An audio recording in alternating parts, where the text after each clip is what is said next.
Kremlin அமெரிக்க ஐக்கிய நாடுகளின் அதிபர் டொனால்ட் ட்ரம்ப் அப்சல்யூட்லி கிரேசி என்று ரஷ்யாவின் அதிபர் விளாடிமிர் புடினை குறிப்பிட்டதற்கு எமோஷனல் ஓவர்லோட் என்று கருத்து தெரிவித்துள்ளது.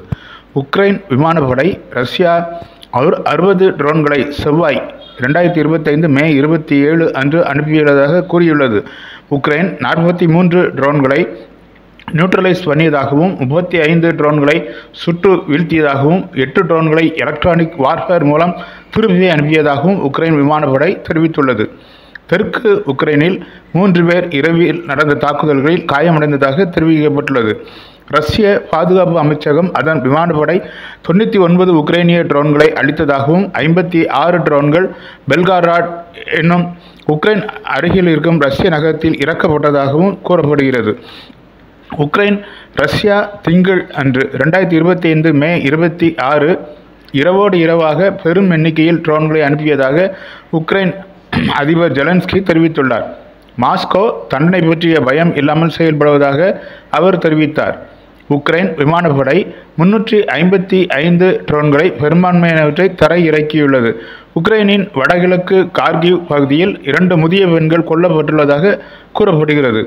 ரஷ்யா உக்ரைன் வானியல் தாக்குதல்களை சமுதாய உள்கட்டமைப்பின்படி நடத்தியதாக குற்றஞ்சாட்டி வருகிறது. அதன் பாதுகாப்பு அமைச்சகம் குறைந்தது 48 உக்ரைனிய ட்ரோன்கள் திங்கள் 2025 மே 26 அன்று சுட்டு வீழ்த்தியதாக கூறியுள்ளது.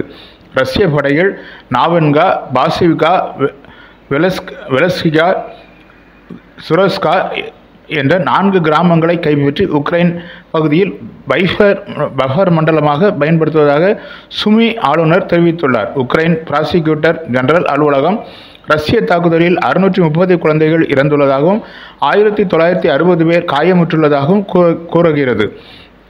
ரஷ்ய வெளியுறவு அமைச்சக சிறப்பு பிரதிநிதி உக்ரைன் இராணுவம் 400க்கும் மேற்பட்ட குடிமக்களை ஏப்ரல் முதல் மனித தன்மையற்ற முறைப்படி தாக்கியுள்ளது என்று கூறியுள்ளது.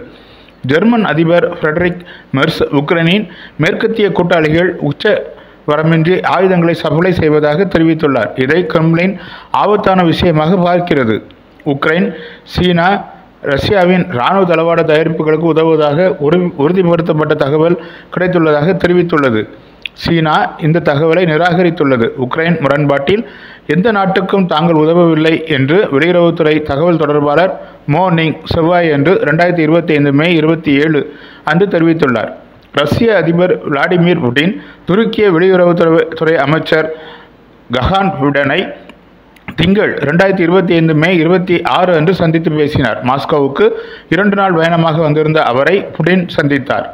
இதுபோன்ற உலக செய்திகளை தவறவிடாதிருக்க தமிழ் பூமருடன் இணைந்திருங்கள்.